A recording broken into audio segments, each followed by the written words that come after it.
Following the Russian invasion of Ukraine, U.S. social media companies have either greatly restricted or outright banned Russian state media on their platforms. RT America, of course, no longer exists, and you have other companies that have also, again, been eliminated. You had accounts, Russian state-affiliated accounts, that have been terminated. And now the claim here, and the reason that this has been happening, is the claim is the Russian bots and trolls have been elevating the right wing. They've been boosting the reach and engagement of large conservative pages who have been doing consistent disinformation.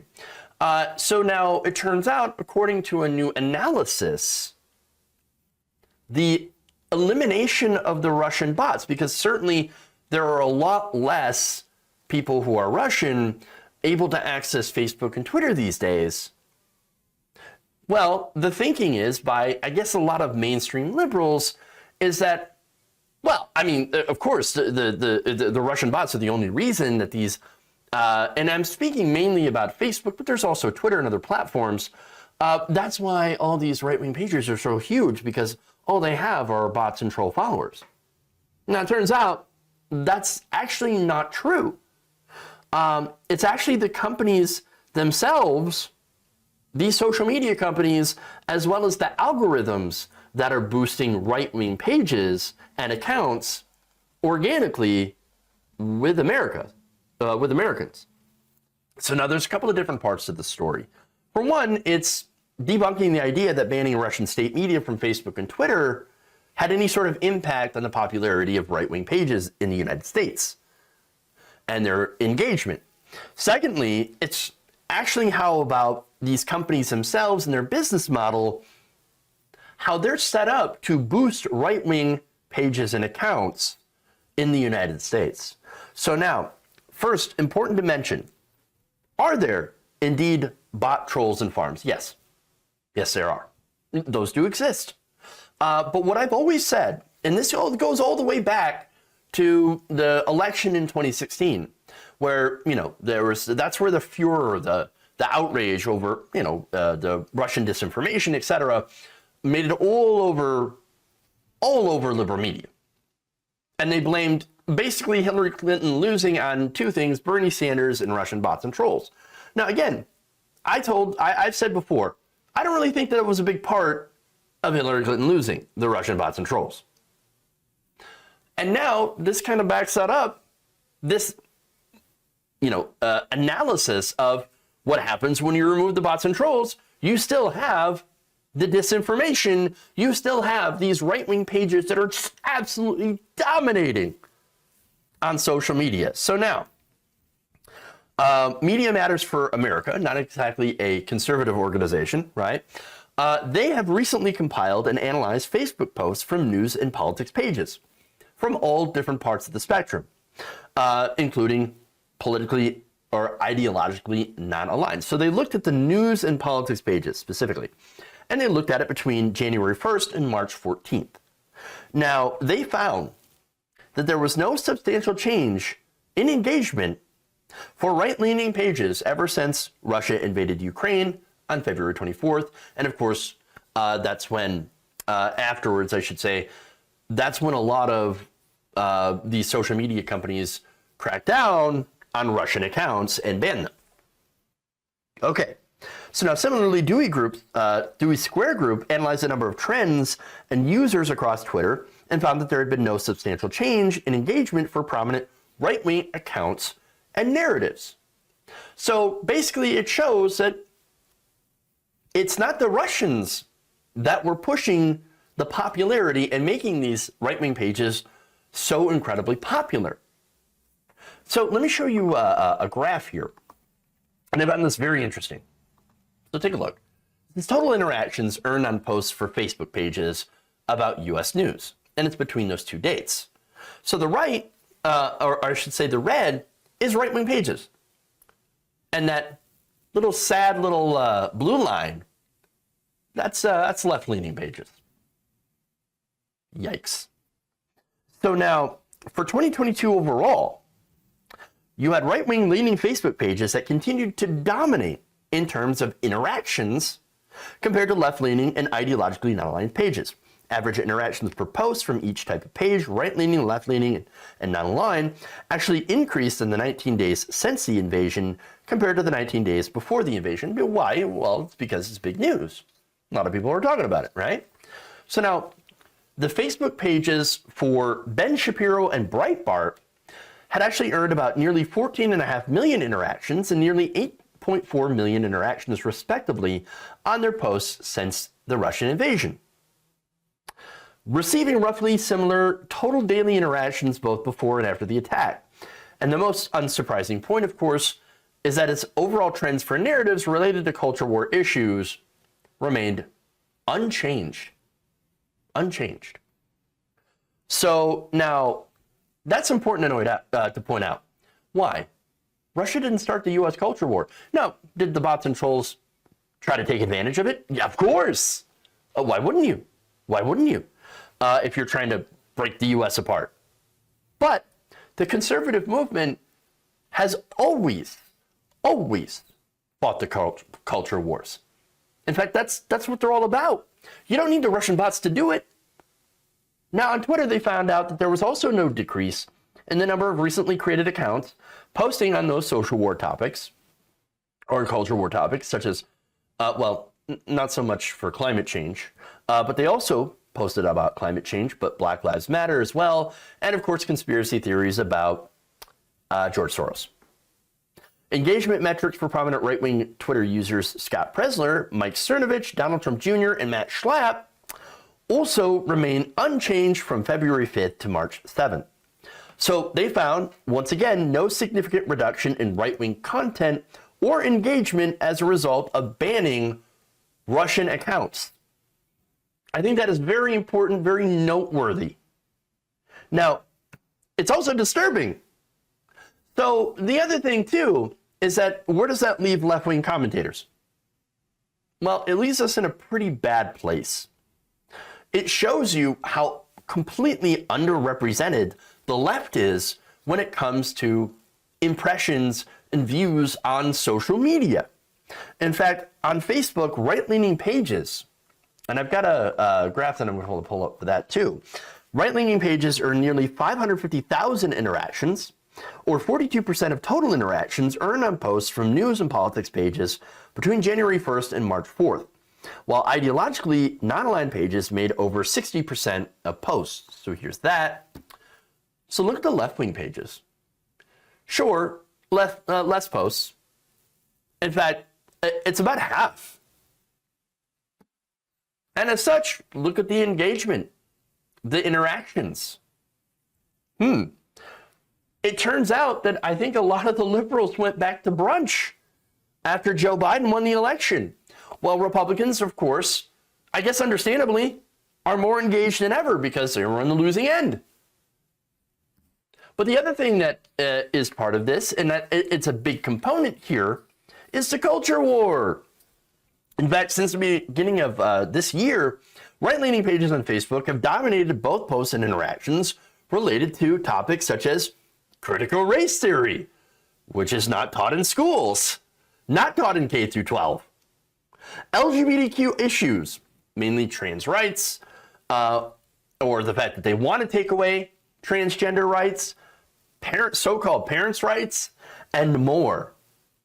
Between January 1st and March 15th, right-leaning pages have earned 13.3 million interactions on more than 6,200 posts related to these issues. These posts accounted for over 66% of all posts related to these issues from politics and news pages, and nearly 73% of interactions.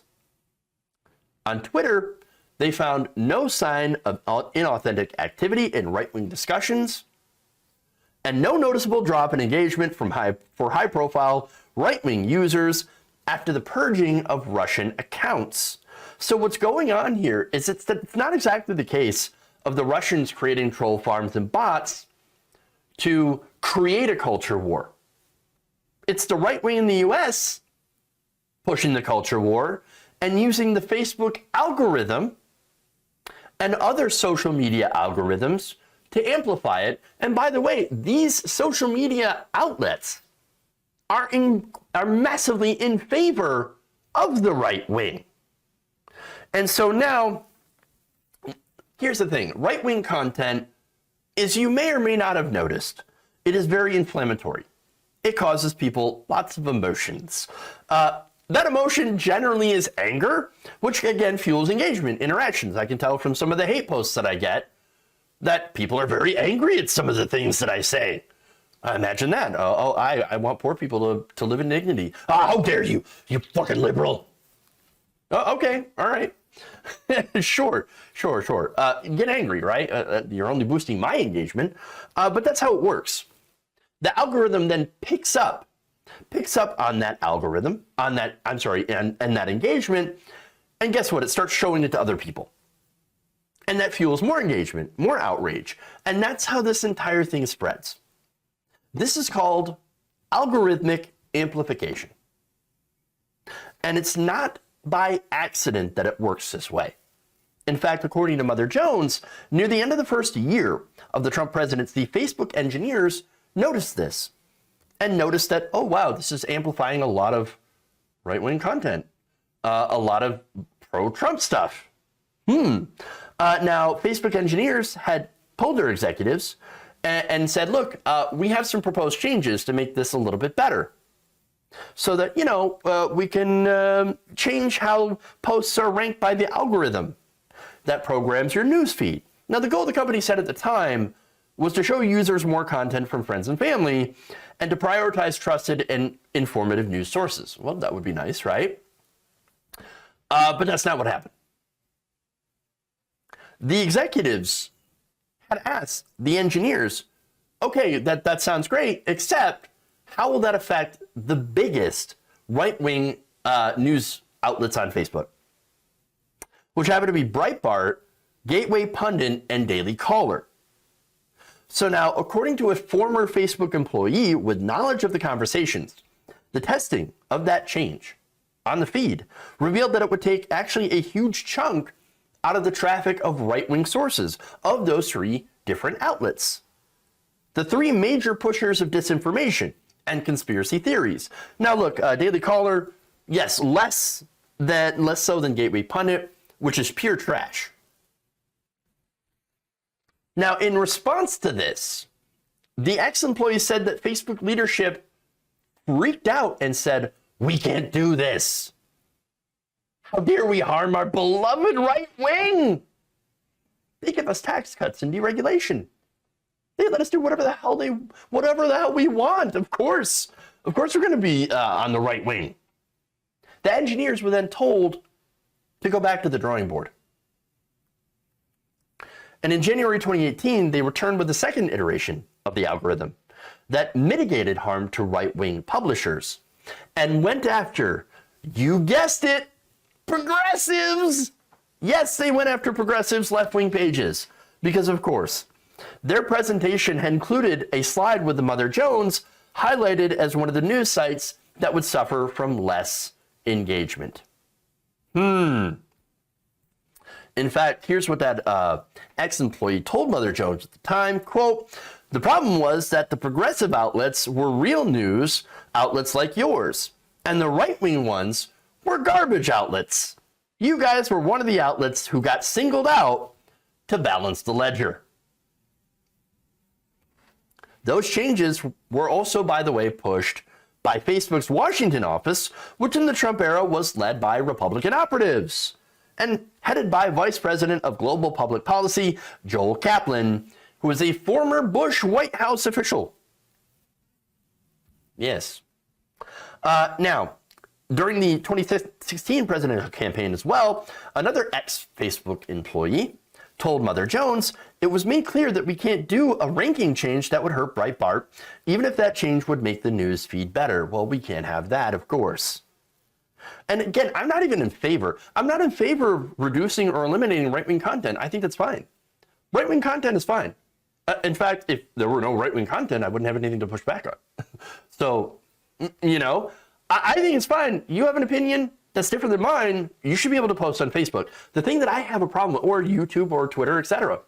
But the problem that I have is that this is not an even playing field. this is not, I mean, we don't have an even playing field. We've been screwed over by the algorithm. And so here you have right-wing content that is being artificially pumped up by the algorithm changes pushed by right-wing members that are high up in Facebook leadership. And again, this is the same thing on other social media platforms. That's the real issue. Being, we should all have our voices be equal on this playing field and then see whose ideas are better. And before all these different algorithm changes, you actually had left-wing pages that were doing tremendously well. But then, here we go. We had somebody come in and intervene, just like with the fact checks on Facebook that I've talked about before, that artificially tilt the playing field in favor of the right wing. Now, this isn't the first time, by the way, they've been caught favoring the right. In fact, in December 2016, senior leaders were briefed on an internal assessment known as Project P, P standing for propaganda, showing that right-wing accounts, most of them based overseas, were behind a lot of the viral disinformation on the platform.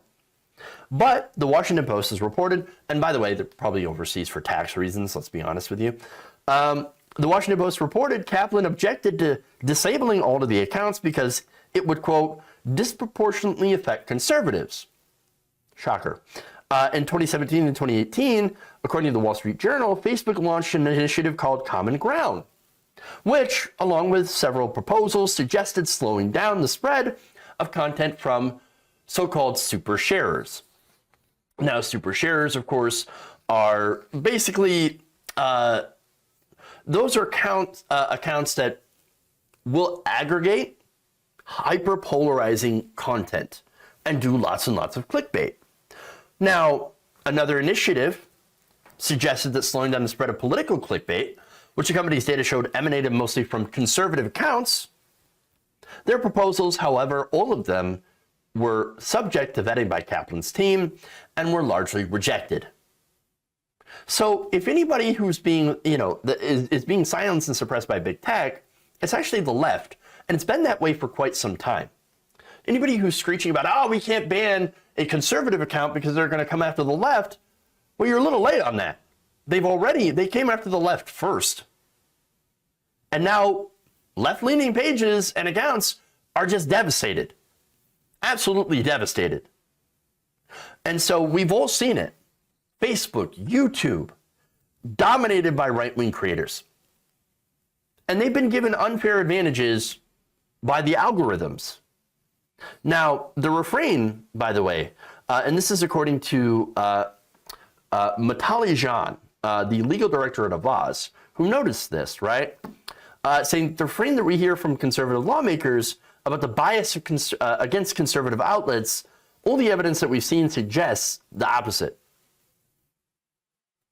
That's the reality here. Now, if you are somebody who wants to make money doing news and politics on YouTube and Facebook and other platforms, right?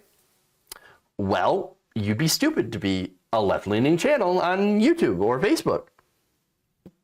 That explains why some certain creators who want to make money, and I don't think there's anything wrong with wanting to make money, as long as you do it in an honest way, if you're honest about your beliefs.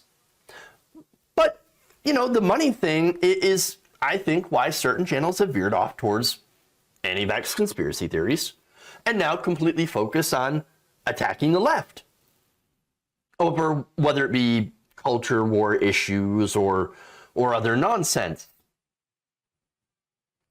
The ones that haven't changed, well, at least you know who's legit because they're not making all that much money. Being on the left is actually pretty terrible for your bank account. And it's because you have outlets that are intrinsically against you, inherently against you. And they show their bias. And it's very, very obvious. In fact,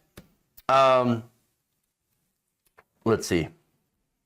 There's a quote here that says there are forces and voices within Facebook that intervene. This is, again, Vitali Jain here, saying that there are forces and voices within Facebook that intervene in what are supposed to be politically neutral actions and change them to achieve political end. Now, look, I have no idea what to do about this, honestly. We live in a reality where the left has no power, no money, no real media that can compare with the reach the right has. We had a situation earlier where these social media platforms had democratized media, left-wing media. And that's actually a situation where left-wing media had thrived for quite some time. But the increased corporatization, well, I mean, that's when the left got in trouble. And that's when the left got suppressed. When they got too good, when they got too big. And so they had to clamp down on that. Because our message resonates with the American people. And so, look, we also do not have powerful allies in Congress that will come to our behalf or even come on our platforms. Look, this isn't an issue with Russian bots and Russian trolls, which again do exist. It's the issue of the platforms themselves. Censorship, I'll agree, is not the answer. The answer would be for these companies to start treating all their political content equally within the same algorithm, favoring no side over the other, letting them actually have a battle for the ideas or a battle of ideas and see who wins. But unfortunately, as long as these companies are private and for profit, they're run by the shareholders who are going to make profit for their owner donors, right? Well, look, they're gonna boost whatever side helps them do that. So we're never going to get that support. We're never going to get that even playing field. And so we're going to have to fight twice as hard to get out our message. And by the way, any attempt at changes that purport to stop disinformation usually ends up hitting the left, and we've seen this happen already. And so, unfortunately, this is the very sad state of left-wing media in this country. It's partly why we don't win elections, because we can't get out our message effectively. And it's why, why even though things are incredibly popular that we believe in, that we post, and that we talk about, just don't get out there. It's sad. And so, I mean, that's our situation. God help us all. We need a real media in this country that can actually compete on this even playing field against conservative content and platforms that treat us all the same. And unfortunately, we don't have that. God help us all. If it continues like this, there's no win in our future.